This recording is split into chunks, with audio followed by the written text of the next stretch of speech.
salaamaaleykum mbokk yi yegg si leen ak jàmm ci seen bloc d'information la totale bu talaata ñaar fukki fan ak ñeent ci weeru août ci atum 2021 mbokk yi tey li ñuy waxtaanee daa jëm ci mbiru politique fan yile gisoon nañ ko mu njëkkoon ko bind ci page Facebook am doon andi ay leeral ci yenn yoo xam ne jàpp nañu dañ koo tàmbalee teg ci biir ku jëkk politique yi te d'accord ci woon démb mu def ci ab jano ak taskatu xibaar yi ci wax ku jëkk Sénégal ñi xam ne dañuy waaj a ànd muy Khalifa Sall Ousmane Sonko Karim Wade ak waa PUR mu jàpp ne ni ñu bëgg taxawoo nekkul loo xam ne lu ñu war a def la ndax liiti ku jëkk Sénégal am na leen lu mu soxla te ñooñee seen coalition boobee suñ ko taxawalee nekkul pour localité waaye dina dem ba ca pouvoir ba ndax ku jëkk Sénégal mënuñoo ànd booloo doon benn lan moo war a tax ba loolu mënut a am wala su waree am ci nan la war a amee loolu la ñu war a waxtaanee tey ci seen bloc d'information la totale bi xam dañuy am mbégte dalal fii Babacar Diop nekk coordinateur national bu mouvement ànd dooleel la Khalifa ADK nekk itam cadre ci plateforme taxaw Sénégal tamit mouvement politique ca Grand Yoff Babacar ñu nuyu la dalal ak jàmm. maa ngi lay fay Fall maa ngi nuyu tous les auditeurs ak téléspectateurs de ITV di nuyu sama mbokku Grand Yoff yi ma jóge di nuyu sama camarade mouvement ADK bi ma jiite sur le plan national mais di nuyu aussi waa plateforme taxaw Sénégal en somme maa ngi nuyu toute l'opposition sénégalaise vraiment di gën a rafetlu si invité bi nga ma invité pour permettre ñu mën a waxtaan si situation actuelle. waxtaan bi laataa mu doon gën a neex ci beneen boor bi ñiiti waa Agir waroon nañ fi teew waxtaanoon nañu ak Thierno Bocoum ba mu am ndaw gum ñu waroon a yóbbante waaye ñoom li ñu xamle moo di ne mënuñu débat ak ñii di waa opposition bi ndax xulawuñu ak ñoom leneen la ñu bëgg ay tontu kon nag tontu yaakaar nañ dinañ ko war a mën a am tey ci plateau bi Babacar kàddu yi Thierno yëkkati. muy wax ne lii ci Khalifa waa PUR Ousmane Sonko ak Karim Wade taxawaay bi ñu am fi mu toll nii bëgg def ab coalition taxawaay boo xam ne jaaduwul war woon am yow nan ko jàngatee ba nga gis déjà sa première publication sur Facebook avant muy def déclaration bi sur conférence de presse. Merci Fall li may njëkk commencer d'abord mooy que effectivement je comprends d'abord la position d'Agir ñu bañ a ñëw effectivement nous sommes tous de l'opposition et que mën nañ bañ a bokk gis-gis mais terewul fa ñu jëm ñun ñoo ko bokk ñun ñëpp benn objectif la ñu am mooy que Macky Sall eggali mandat jóge ci pouvoir bi alors Thierno Bocoum ñun ñoo bokk benn génération bi muy nekk jeune ak réew mi boobu ñun aussi ñu ngi nekkoon ay responsables jeunes au sein du Parti socialiste. alors tey bu yàlla doxee ba nga xamante ne dafay yore benn mouvement politique ñun aussi dañoo yore ay mouvement politique suñu différence mooy que xëy na moom dafa ber yoonam ñun ñu continuer choisir suñu leader muy Khalifa Ababacar Sall jàpp naa ne génn gi nga xamante ne moom la génn waroon na ñàkk ndax ñëpp xam nañu ne Thierno il est foncièrement opposant loolu vraiment ku koy laam-laamee vraiment da ngay caaxaan ndax pratiquer nañ ko xam nañ ko il est très sincère dans tout ce qu'il fait mais man dama jàpp ne wax fa dëgg yàlla génnoon na page Facebook bi mu defaatee conférence de presse bi suivre naa ko religieusement mais jàpp naa ne waxtaan bu teewee lijjantiku ci biir nekk lañ koy génnee ci penc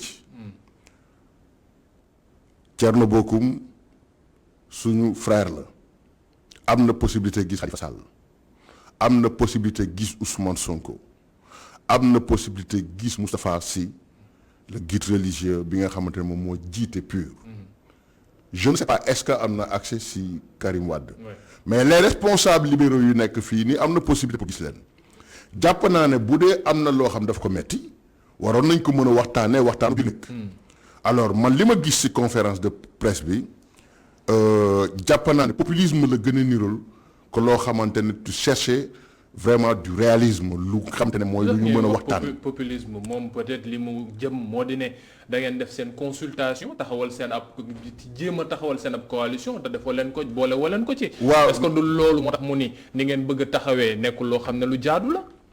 waaw moom lay wax. dama ne koo xamante ne mënoo ko jot. wala koo xamante ne mënoo ko gis. man j'aurais préféré bi muy def conférence de presse bi mu ne gis naa leen waxtaan naa ak ñoom mais il persiste exemple mais xam nga boo ne parce que dans sa communication parce que moi j'ai suivi la conférence de presse dans sa communication lu ci bëri dañ ko teg ci ay suppositions lu ci bëri dañ ko teg ci ay suppositions et je pense qu'aujourd'hui dayoo Thierno mayu ko muy génn ci génnin bi nga xamante ne xoolu ko xoolaat ko ndaw la mais yàlla def na wax fa dëgg yàlla am na baat ci réew mi kilifa la et je pense que kilifa du ndaw donc la communication si quelqu'un boo xam dafa am lu muy aspirer ci dëkk bi dafa am noo xamante ne d'accord ma nga koy génn di ko gën a mais Thierno c'est un camarade c'est un frère et wax fa dëgg yàlla ay relation yu baax la ñu seq ma gis si moom ak yar mais wax fa dëgg yàlla Thierno Bocoum bii ma gis 2 jours yi nii je ne le reconnais pas sincèrement. tu le connais pas ci lan ndax moom li mu wax. ci li mu wax peut-être que ne dafa toog lu yàgg laata mu cay dogaati àddu ndax warul tëb rek ne non gis naa wala dégg naa ne ñoo ngi waajal ab coalition déjà la première chose coalition bii mu wax ne da ngeen koy waaj a taxawal est-ce que c'est quelque chose d'avéré luy am la ci diggante Khalifa Karim Ousmane Sonko ak waa PUR. dama ne moo wax ko mu leer. suñu souhait mooy loolu mu am. fii ci Sénégal bi parti bu yaakaar ne mën nga dem jàkkaarloog Macky Sall la gagné ko da ngay nax sa bopp ce n'est pas parce que les partis ne sont pas assez représentatifs non c'est parce que ki ñu jàkkaarlool il n'a rien d'un démocrate koo xamante ne tu passes tout ton temps à éliminer tes adversaires koo xamante ne sa taxawaay sa xalaat sa xel saay boo yeewee yaa ngi fexe xool noo la jee ay carte élection saay boo yeewee yaa ngi am ay position partisane kooku boo yaakaaree ne da ngay jàkkaarloo ak moom dans le néant gagné ko da ngay nax sa bopp aujourd'hui on est dans l'obligation de s'unir alors loolu ñuy wax une coalition en gestation parce que même bu dee waxtaan bi amagum na amul dara loo xamante ne lu confirmé la lu ñu xaatim la ñëpp xam nañ ne la coalition politique du loo xam da ngay yeewu tey teg ko suba. mais waxtaan daal tàmbali na bon ci diggante jàpp nañu ne waxtaan tàmbali na loolu c'est avéré. et je pense que ñëpp mënuñu wax vraiment wax ji di safaanoo ak li nga xamante ne mooy réalité bi. waxtaan bi mu ngi am. mais jàpp naa ne waxtaan bi luy progresser la ci ñëpp parce que amul kenn koo xamante ne am nañu intérêt di boole opposition bi bu ñu booloo nekk benn ñuy am ay xaj ak seen encore moins. un responsable comme Thierno Bocoum. Thierno Bocoum, nous avons vécu ensemble. Il a toujours été loyal avec Khalifa Sall. Et dans les moments les plus difficiles, je pense que nous mënti demee Thierno Bocoum wax fa dëgg yàlla dina nekk ku mujj ku Khalifa Sall di négliger. nan la ñu war a mën a taxawee ci kujje gi ba képp koo xam ne yaa ngi ci nga mën cee gis sa bopp ndax coalition bi le dina gudd fan wala day mujj doon ne coalition bi fi amoon FRN ak yeneen yi daan gis ci kujje gi nan la ñuy def ba ñoom ñëpp ñu mën a déggoo ngir mën a yegg ci élection yi nan lañ ci andi ak yan précepte lañ ciy taxawee loolu mooy solo su waxtaanu tey seen bloc d'information la totale bi xam ne dañu ngi am mbégte dalal fii Babacar Diop nekk coordonnateur national bu mouvement ñiiti ànd dooleel Khalifa ADK mbokk yi léegi ñu seetaan tuuti publicité laata ñoo yegg si ci xibaaru maraxi wàccando tey ak kii di Serigne Modou Mbacké ñoo dellu soit ci kanam incha allah jërë ngeen jëf.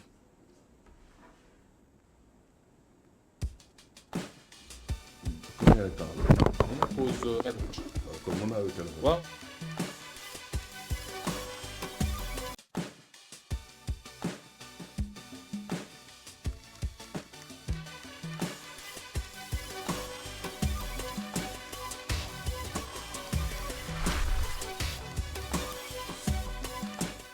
sant ko baax gërëm ko moom Serigne Modou Mbacké Niang ci xibaar yooyu mu ñu andiloon ci marax gi su guddi incha allah 20h45 di ngeen àndaat ak moom ci plateau spécial bi mu leen di defal war a waxtaanee lu jëm ci mbirub mbënd mi xam ne nekk na loo xam ne sonal na réew mi ba yu bëri génn ci waxtaan ay spécialiste dinañu bokk ak moom plateau bi mbokk yi ñu dellu soit ak jàmm seen bloc d'information ni ma leen ko xamalee tey lu ñuy waxtaanee mooy ku jekk politique bu Sénégal ndax mën nañoo booloo doon benn nan la ñu war a mën a def ba booloo boobu nekk loo xam ne du lor ñenn ñi ak tamit ci ban pàcc lañ ko war a mën a taxawee loolu ginnaaw nag ay kàddu yoo xam ne kii di Thierno Bocoum da ko génnee te wax nañ ñeenti ñiiti war a ànd muy Khalifa Sall Karim Wade kii di Ousmane Sonko wala waa PUR ab opposition de pression la nekk narul nekk ab opposition constructive ñu am ci plateau bi Babacar Diop nekk coordinateur national bu mouvement ànd doole la Khalifa nekk militant politique fële ca Grand Yoff Babacar déjà mot bi Bocoum utilisé opposition de pression c'est-à-dire que ne dafa mel ne rancune wala rancœur la ñeenti ñi nar a àndandoo ñëpp nar a taxawee ngir mën a xeex ak Macky Sall mais du programme.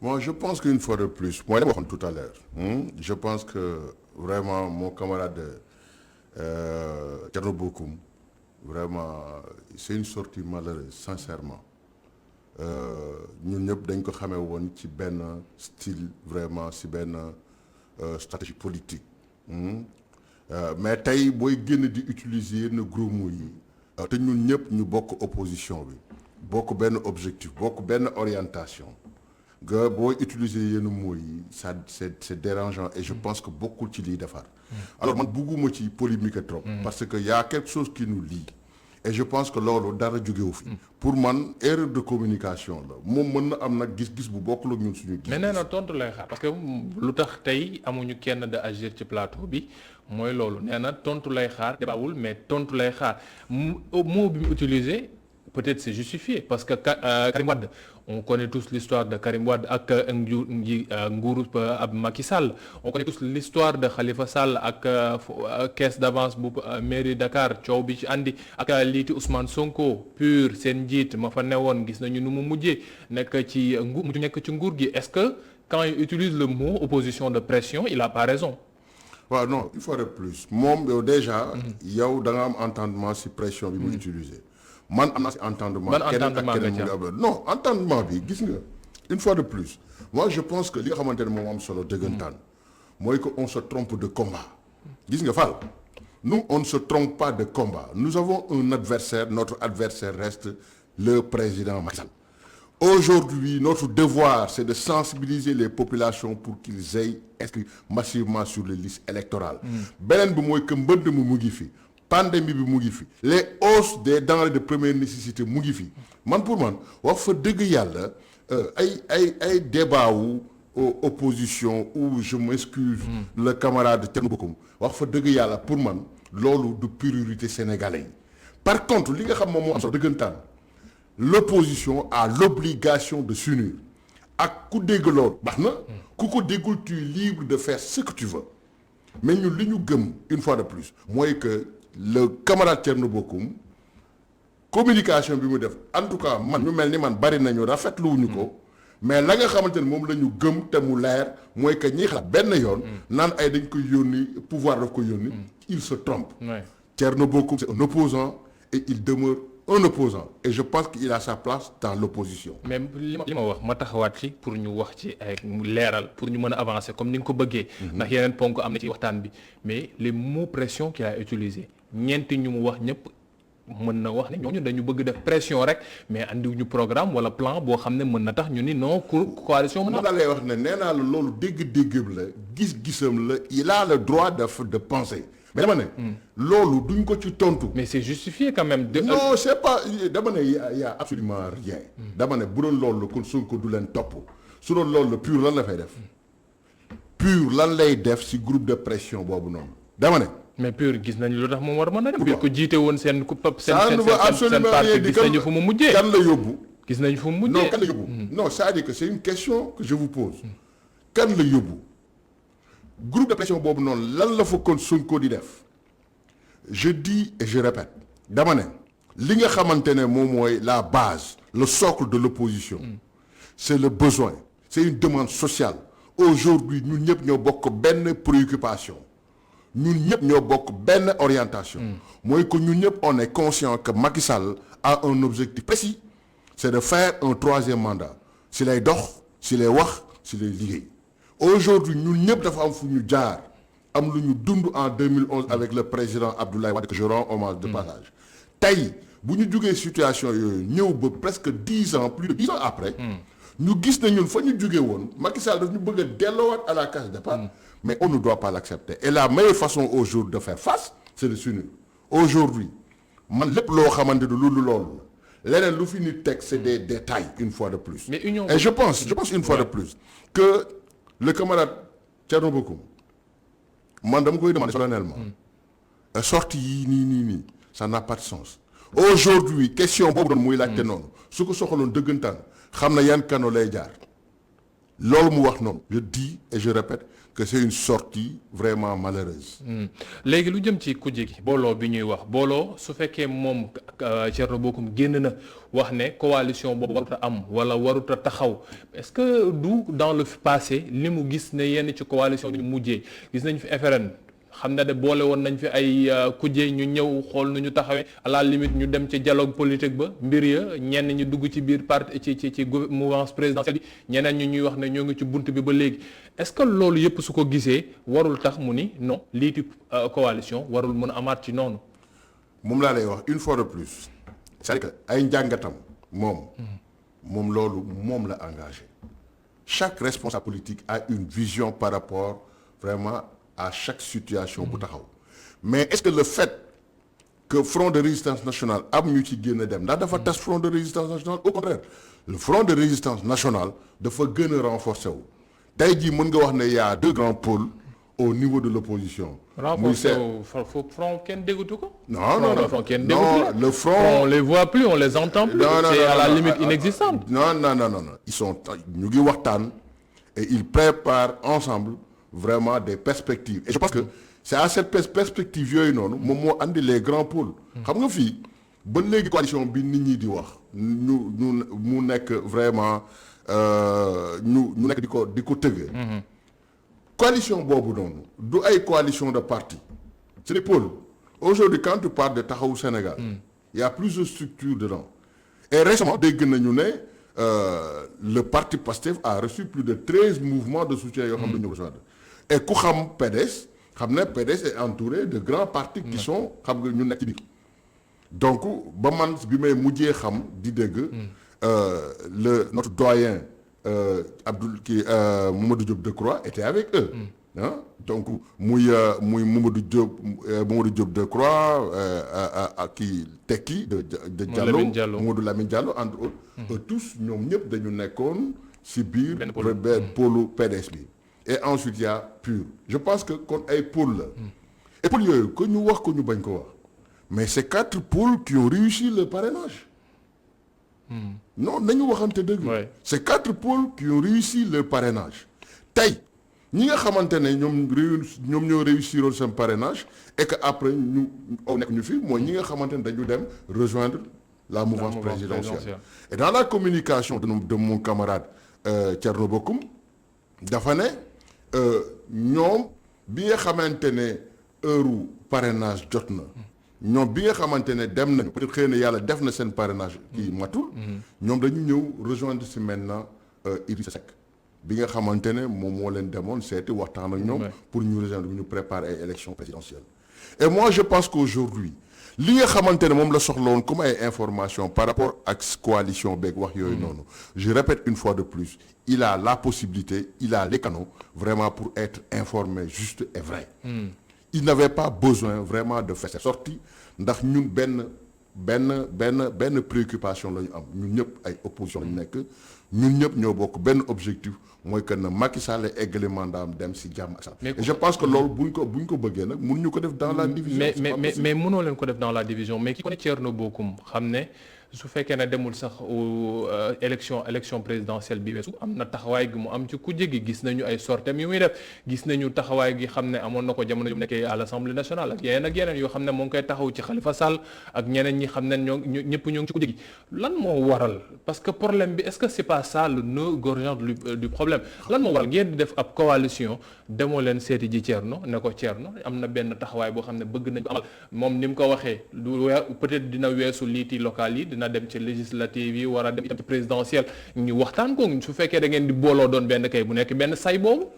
xam nga dafa am wax jum la waxoon sànq da nga ciy dellu si waat dem la ne Thierno Bocoum a toujours été loyal avec le président Khalifa Sall. et dans sa communication toujours saa yi boo waxee am na kàddu mu si teg nee na dafa am cofeel si Khalifa Sall. loolu la wax je pense que si télé laay wax. et loolu la wax. et je pense que nit koo xamante ne da nga am si moom cofeel par principe balaa ngay génn di def benn attaque li nga xamante ne moom la xel gën a mën a nangu pour être constant avec toi-même mooy que nga dem toog ngeen waxtaan dañ la ne wax ju tëwal lijjantiku ci biir néeg la ñuy teg ci pénc te je pense que même le débat di ci wax sax da nga koy gën a amplifier wala da nga koy gën a jox solo alors que pour man cette communication cette sorte n'avait pas sa raison d'être ñun il faut pas que ñuy tromper wu de combat notre combat aujourd'hui c'est de faire un bloc et de démettre Macky Sall c'est ça la vérité leneen lu ñu fi teg yëfu caaxaan la ñun dañoo am lu ñu doy sëkk ndax wax naa la ko sax mbay mi doxul dund gi yokku nañ ko mbënd bi mu ngi fi pandémie bi mu ngi fi on peut citer pas mal de problèmes yoo xam te ne moom moo war a nekk préoccupation sénégalais ñu war ko dox mais kii moo war a ànd ak ki warul ànd dañuy ñaan yàlla ñëpp ànd mais ñi mën a ànd rek ay ànd une fois de plus. ñu mën a ànd rek ñooy ànd si biir taxawu Sénégal léegi suñu weesu affaire FN ñoom Omar Sarr ak ñeneen ñi xam ne dem nañu léegi dem ci yaa ngeen di wax ne da ngeen bëgg ab pôle taxawu Sénégal déjà taxawu est-ce que fi mu toll nii pôle bu mu newoon moo ngi koy ne ba léegi ndax Barth gis nañ ko ne daa bëgg demal boppam na ngir jël mairie bu Ndakaaru gis léegi guñ leen ngeen wax ci dara kii di Bamba Fall ta mu nekkoon ku fësoon ci yéen kenn déggutu ko léegi ci biir taxawu soit moom tamit moo ngi booram taxawu li mu newoon est-ce que moo ngi koy représenté ba léegi ci opposition Sénégal. parce que ñu bëri ñu ngi lam-laamee di wax ne cere ak soow beeg yeneen bi xam ne Macky Sall moo ko doon wax est-ce que du Khalifa mooy ñëw moo tali. moi je pense que loolu c'est pour alimenter le débat mais vous savez très bien. ah non y a rien de sûr y a rien de sûr. non je pense que Khalifa Sall a été très clair. et pour moi il faut que nit ñi aussi di delloo seen xel ndax Khalifa dafa am fu mu jaar na Khalifa dafa am fu mu jaar ndax avant ñu koy arrêté ñëpp xam nañ ne l'État a remué ciel et terre pour mu ànd ak ñoom parce qu'il était dans le Benno Bokk Yaakaar quand il a décidé de faire cette tournée entre 2016 et 2017 il a reçu des propositions il a refusé catégoriquement et à l'intérieur de la prison il a continué à recevoir des propositions il a été catégorique du heure bii la Khalifa Sall di négocier donc une fois de plus Khalifa Sall ay affaire mburoog soo yooyu noonu yëfu caaxaan la sincèrement ku ci xaar Khalifa Sall wax fa dëgg yàlla nga biddanti ñaareel bi mooy il faut que ancrage Khalifa non Khalifa Sall est foncièrement opposant dama ne tant que ñu ngi nooyi tant que Macky Sall mu ngi au pouvoir Khalifa Sall fait la face ça il faut que ça soit clair ku ciy xaar Khalifa Sall di nga biddanti une fois de plus mais dama ne pour le cas de la situation de Taxawu Sénégal parce que je ne parle même pas de Taxawu Dakar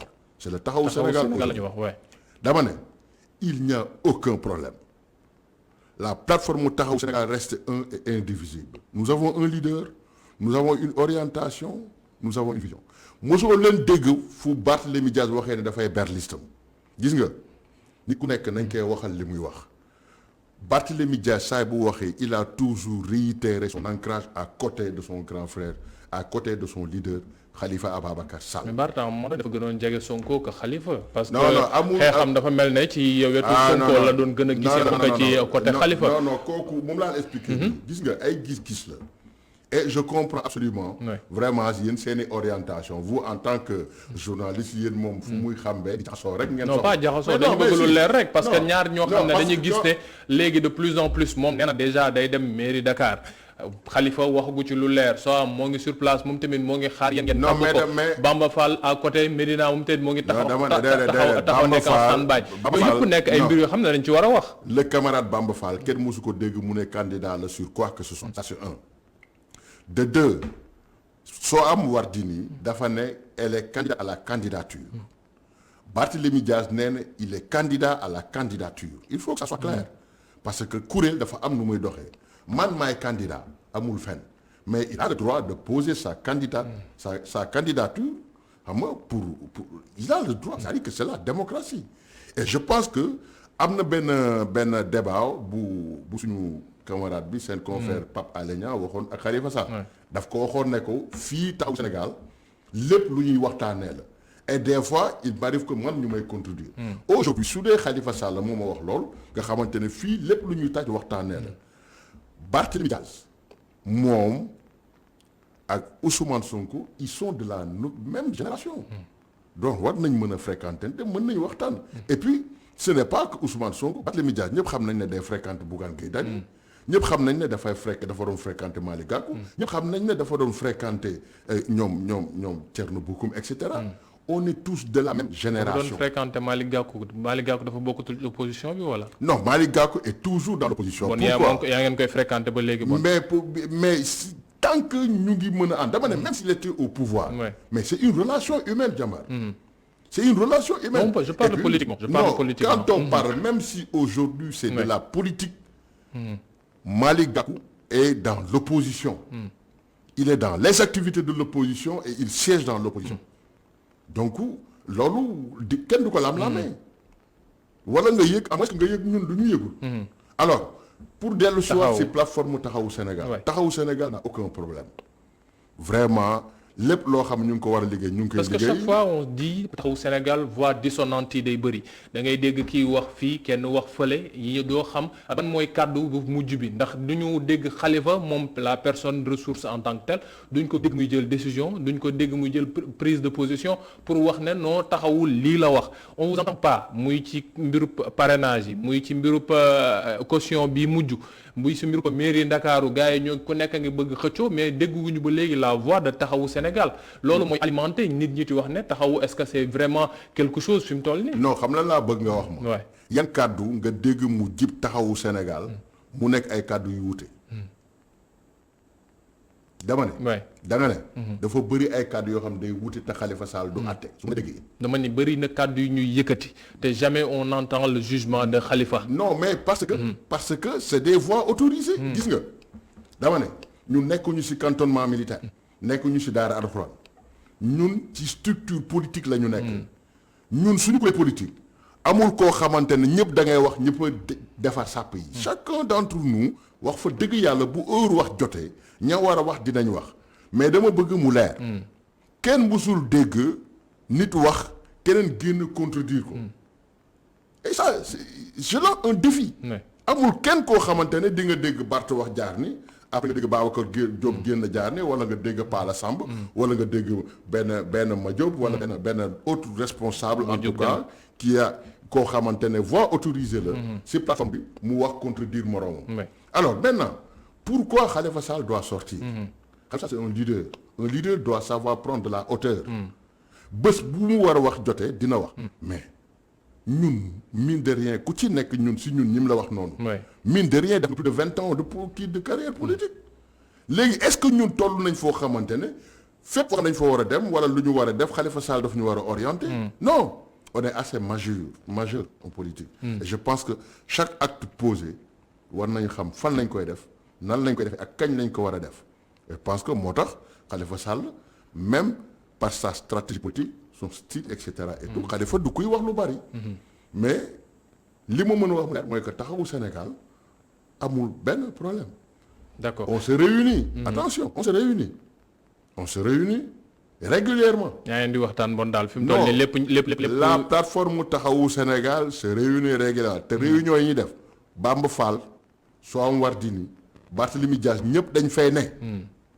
maintenant nag ñu nekkul ci biti ñoom ñooy alimenter ay débats inutiles. mais ñun suñu biir on se connaît. d'accord léegi fi mu toll nii jàpp nañu lii di caution bi wax nañu ñaata la war a nekk ci xaalis pour bokk ci local yi 15 millions pour municipal 15 millions pour départemental ce qui fait en tout 30 millions et seen coalition bi xam ne moom ngeen nekk ci waxtaane benn liste ngeen di demandoo da ngeen di booleendoo dem benn yoon wala da ngeen di xool noo leen koy tasaare ku nekk am fenn fu mu féete ak nu ngeen koy xeexee.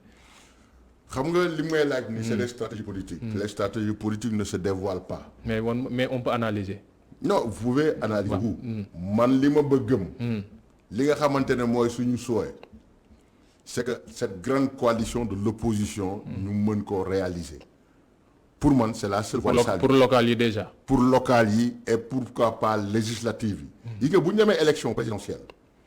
képp koo xamante ne moom la askan wi yaakaar na mooy ki gën ci Sénégal. yàlla ko yàlla def. gi nga ñun li ñu gëm mooy que fi ñu toll jóge ci Abdou Diouf dem ci Abdoulaye Wade jóge ci Abdoulaye Wade ñëw dal ci li gën a yées dañuy ñaan yàlla fi mu nekk nii li ñuy travailler fi mu toll nii mooy nan la ñuy def ba kiy remplacer Macky Sall muy nekk kiy gën ci Sénégal. démb ci conférence de presse su sama camarade Thierno Bocoum bi yëpp loolu la ci wax loo xamante ne jàpp naa ko bu baax. mooy que il ne s'agit pas di dindi Macky Sall pour dindi Macky Sall. effectivement il ne s'agit pas pour dindi Macky Sall pour teg fi lu ne. képp koo xam ne dafa war a teg dafay nekk koo xam dafay doxal luy méngoo bëgg-bëggu. ak li gën si askan. donc une fois de plus wax fa dëgg yàlla côté boobu ñun amuñu si problème. il y aura la coalition c'est le sommet. maintenant chaque localité a ses réalités. que nous devons respecter.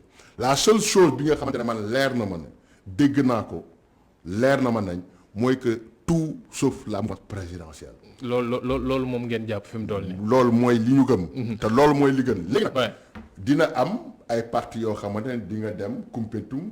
wala Vélingara wala Goudiry du fa exister. et ay si localité yooyu noonu dina am ay candidats indépendants dina am ay structures de la société civile. et ñoo ñëpp mën a waxtaan jibo dama ne. lépp mën na tegu ba mu des lu jëm ci waa kër Macky Sall. loolu yéen ngeen taxawal fi mu toll nii. mairie Dakar mooy coow bi est-ce que vous avez trouvé quelqu'un am ngeen entente fi mu toll nii pour xam kan moo fa ne. mais au moment opportun di ngeen xam li ñu décidé en tout cas ñu ngi ci. kon xëccoo instant daal entre ñaari ñii la. dama ne xëccoo amu fi. xëccoo bi laa wax. dama ne xëccoo. candidat à la candidature yi ñaar ñi xëccoo pour mën a nekk maire. waaw moom laa lay wax dama ne xëccoo amu ci. xam nga xëccoo mooy loo xam da ngay egg ak nit ki ci compétition. fi mu nekk nii ay déclaration ni li ñuy dégg. ba ñu toll ci di ngeen xam ne taxawu Sénégal xëccoo du fa am. yaa ngi fi maa ngi fi après ngeen vaar ñu. en tout cas en ce qui concerne la ville de Dakar. lépp incha allah ci table dañ koy lijjante bu neexee yàlla. entre Soham ak Barthélémy. vous avez entendu des déclarations ñoom ñaar. mais il peut y avoir d'autres candidats. c'est tu es candidat à la candidature. chaque responsable vraiment est légitime. kenn ku ci nekk am nga droit am ay ambition. donc ñaari déclaration ngeen dégg suba mën nga déggaat yeneen déclaration. mais dama ne buñ ci tolluwee aussi tout se réglera autour d'une table. incha allah. d'accord léegi pour Grand Yoff saa yi nii da ngay taxaw xëccoo ak Madiop wala. non y a rien de concret pour le moment da ngeen koy bàyyi mu xëccoo ba xam. non fii la plateforme taxawu Sénégal waxoon naa la ko. Madiop c'est le maire sortant. il a l'obligation et le devoir de défendre son bilan.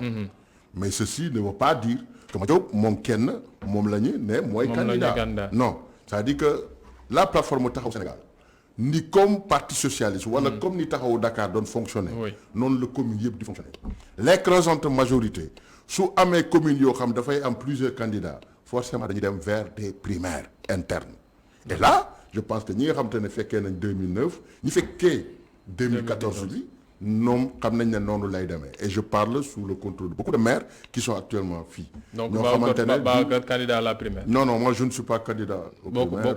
Mon objectif aujourd'hui c'est de travailler à fédérer toutes les forces vives qui tournent autour du président Khalifa Ababacar Sall. sant ko baax gërëm ko Babacar Diop moo ne woon tey suñu gan ci seen bloc d'information la totale Babacar Diop mi jiite coalition je me trompe liti ànd waa mouvement ànd dooleel Khalifa nekk militant fële ci Grand Yoff ci ànd dooleel mu ci coalition seen kii bi. plateforme taxawu Sénégal jërëjëf Babacar ñu sant ko baax gërëm ko mbokk yi li mooy li leen andiloon seen bloc d'information léegi ñu seetaan tuuti publicité laata ñoo yegg si ci xibaaru 19:45 ak Adama Nuskaba merci beaucoup.